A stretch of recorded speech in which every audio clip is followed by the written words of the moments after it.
பிறந்த ஒரு வருடத்திலேயே இவர் வாழ்க்கையில் கோரதாண்டவம் ஆடியது விதி.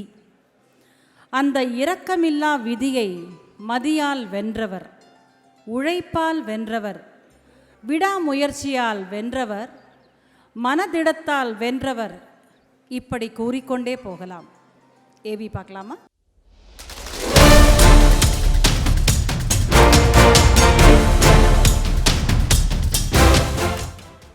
வாழ்க்கை வருத்தப்படுவதற்கு அல்ல, வாழ்ந்து காட்டுவதற்கே என்பதற்கு வாழும் உதாரணம் இவர். முடக்கி போட்ட ஊனத்தை தன் மனோபலத்தால் தவிடுபொடியாக்கியவர். தன்னம்பிக்கையோடு பெண்கள் வீறு கொண்டால் எல்லா தடைகளும் படிகளாக மாறும் என்பதற்கு இவர் வாழ்வே ஒரு சான்று. திரு கிருஷ்ணமூர்த்தி திருமதி பத்மாவதி அவர்களின் கடைசி மகளாக 1958 பெங்களூருவில் பிறந்தவர்.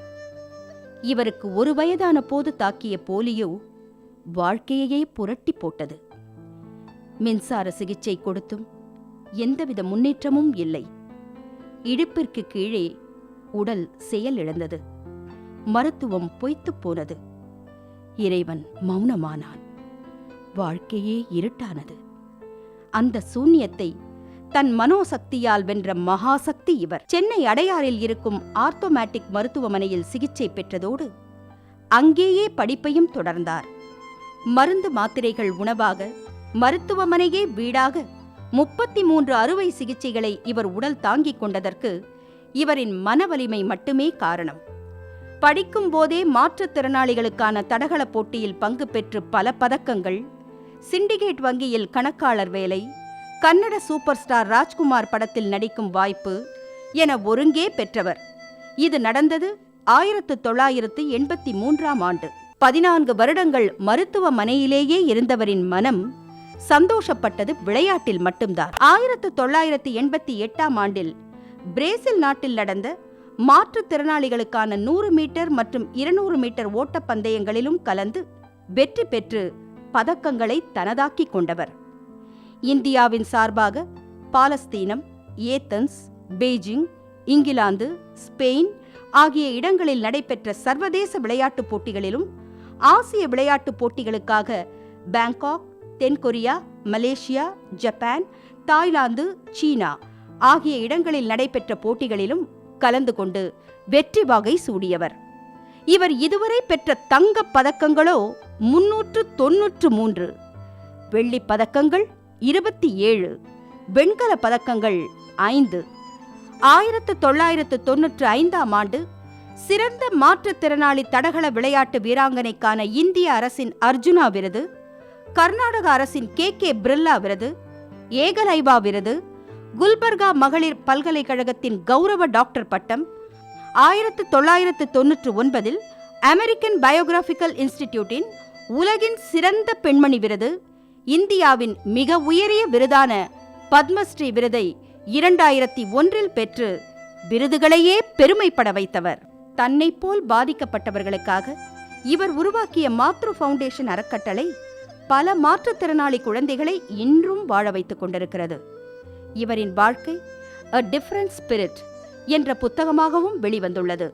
மாற்றுத்திறனாளிக்கான சிறப்பான முறையில் உருவாக்கப்பட்டிருக்கும் காரையும் இவரே ஓட்டிச் செல்கிறார். இவர் தம் உடலில் குறை இருப்பதற்காக என்றும் வருத்தப்படவில்லை. ஒரு சராசரி பெண்ணாய் இருந்திருந்தால் இப்படிப்பட்ட சாதனைகளை செய்ய முடியாமல் போயிருக்கும். அதற்காக இறைவனுக்கு நன்றி கூறுகிறேன் என்று உளமாற கூறுபவர்தான் மாற்றுத்திறனாளி தடகள ராணி டாக்டர் மாலதி கிருஷ்ணமூர்த்தி ஹோலா அவர்கள்.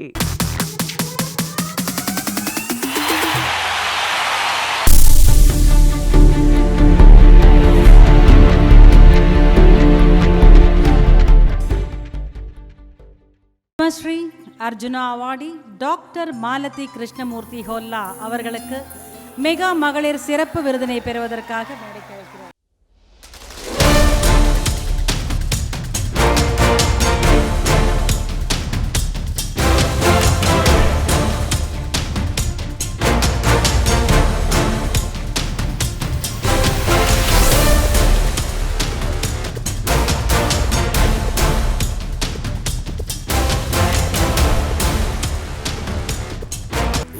Mega Women's Achievers Special Award for Padmashri Arjuna awardee doctor Malathi Krishnamurthy.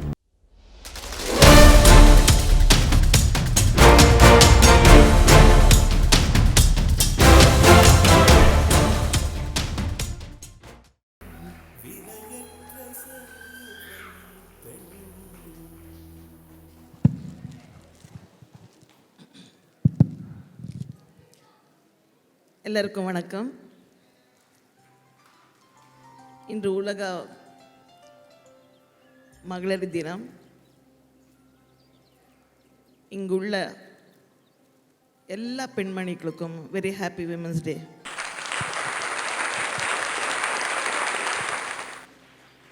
First of all, நான் பெங்களூரில் வசிக்கிறவ.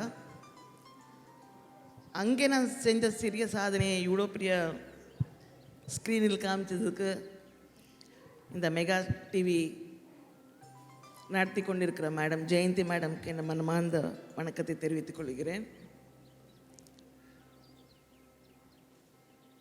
சாதனை என்றது அதுக்கு வயசே கிடையாது. வயசு இந்த வெறும் உடம்புக்கு தான் நடக்கிறது. சாதனைன்றது மனசுக்கு. என்னை பொறுத்த வரைக்கும்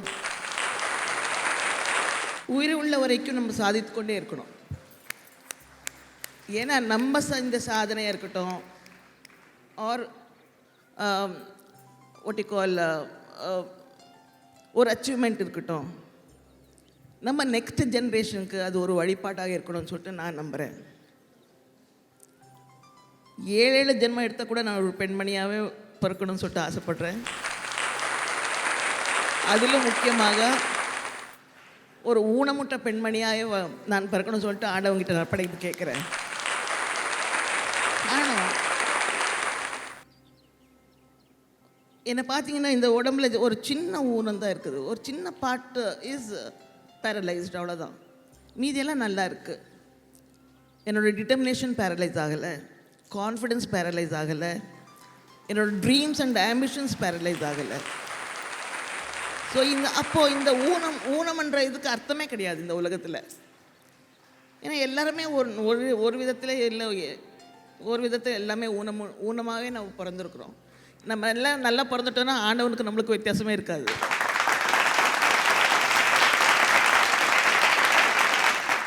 நான் எப்போவுமே ஒரு பெருமைப்படுற விஷயம் இருக்கிறதுனா, என்னோடய சாதனை ஒன்றும் கிடையாது. My achievements are yet to கம்னு சொல்கிறேன். இன்னும் நான் சாதிக்கணும். இந்த விருதை நான் ஒரு விருதாக எடுத்துக்காத, இது ஒரு ரெஸ்பான்சிபிலிட்டி என்னோடய ஷோல்டர் மேலே அம்மா கொடுத்துருக்காங்க. இன்னும் என்ன மாதிரி இருக்கிற நிறைய அவங்களுக்கு நான் இன்னும் கொஞ்சம் சேவை செய்யணும்னு சொல்கிற ஒரு இன்டைரக்ட் மெசேஜ் அம்மா கொடுத்துருக்காங்கன்னு சொல்லிட்டு நான் நம்புகிறேன். இந்த விருதை இந்த நாட்டில் இல்லாத ஊனமுற்றவங்க இல்லை, உலகத்தில் இருக்கிற எல்லா ஊனமுற்றவங்களுக்கும் நான் டெடிகேட் செய்கிறேன். அவங்களோட சார்பாக நான் இதை எடுத்துக்கிறேன்னு சொல்லிட்டு விரும்புகிறேன், ஆசைப்படுறேன். கடைசியாக, நான் இவ்வளோ அழகாக இருக்கேன்னு சொல்லிட்டு எனக்கு தெரியவே தெரியாது. மோகன் sir, Sivakumar sir, Ravi sir, Anand மற்றும் பாலாஜி அவங்க வந்து அவ்வளோ தூரத்தில் பெங்களூருக்கு வந்து என்னை ஷூட் பண்ணாங்க. நான் செஞ்ச சிறிய சாதனையை இவ்வளோ பெரிய அளவுக்கு காமிச்சிட்டு உங்களுக்கு எல்லாம் ஒரு மெசேஜ் அனுப்பிச்சிருக்காங்க. அவங்களுக்கும் நான் மனமார்ந்த வணக்கத்தை தெரிவிக்க இஷ்டப்படுறேன். கடைசியாக என்ன இந்த பூமிக்கு ஒரு ஊனமுற்ற பெண்மணியாக கொண்டு வந்ததுக்கு என்னோட தாய்க்கு மனமார்ந்த வணக்கத்தை தெரிவிக்கிறேன். வணக்கம்.